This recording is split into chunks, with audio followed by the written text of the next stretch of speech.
That's the picture that you want to have up there? You look like a serial killer. That's my favorite shirt.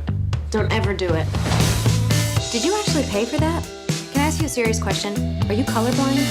Oh, hubba hubba. I was like, whoa, that's such a pretty, tiny person. And then Josh was like, that's Kristen Bell. I was like, holy shit. And I never even met her. That was the only time I just saw her away from afar. So I never got to hang out with Kristen Bell. I don't know if you met her. I did. I met her in the lobby because I forced myself to in her orbit. I was like, hello, nice to meet you. I love you. I actually ran into her at an event and I was like, there's no way she's going to remember me. And she came up to me and she was like, you're stuck in love. I was like, oh my gosh. Yeah, I am. Hi. Can't believe you know that. Well, it's amazing with this movie. It's really had this, it came out and people really liked it, but you didn't really hear that. And then it had this crazy second life. I have people coming up to me to talk about it probably every other day. I think because it was on Netflix for a while and it's just so romantic and real. Okay, this is a poem I wrote over Thanksgiving break.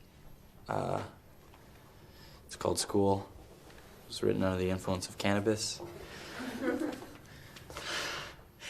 Okay, in the sea of, this is so awkward. In the sea of desks, there's talk of bags and games and long pipes that leak dreams with the strike of a match. And there's a loudness to the whispers I hear. Whispers shouldn't be that loud, should they? There's a girl over there who everyone knows, and men without ears who will stand by the door for a price. In long hallways, there are angry mobs of dwarves and rats and one single angel. I'm so glad it can still hold its own. I think that's great because it was so special for us to make it. But I feel like when you sign on to independent movies as an actor, you kind of just have to release any ideas you may have because it's just, you never know with this industry. It's just can be so turbulent and you're just like, I had a great time making it, but whatever comes of it, just it is what it is. So it's really cool. It's cool that like people can share that experience with us. It's nice.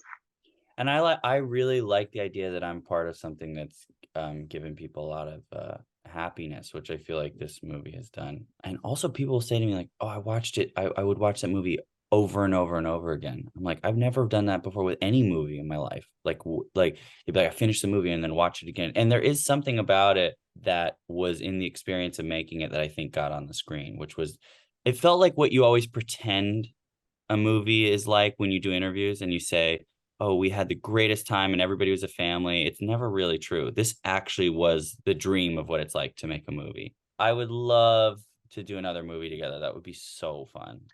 Can you imagine a Stuck in Love 2? What would happen? Josh is writing that. No way. I swear to God, I don't know if he actually did it, but he had that idea. You could take it a lot of places for sure. Because there's a lot of like open-ended storylines at the end.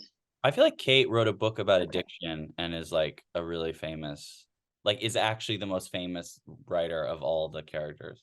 And Rusty ended up in a healthy relationship with somebody else. That sounds really boring. No, Rusty, how do we make it more interesting? Maybe Rusty and Kate run into each other at a book signing that was double booked. Oh, the two of them are both signing books. Oh, it was double booked.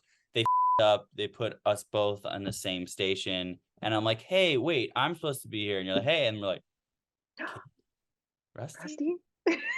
Wait, can we practice it? Let's practice. And then, Rusty? Whoa. And then we're going to go into a slow-mo of your voiceover. I remember that it hurt. Looking at her hurt. And then we're like, whoa, trippy. Oh, we wrote it. Done.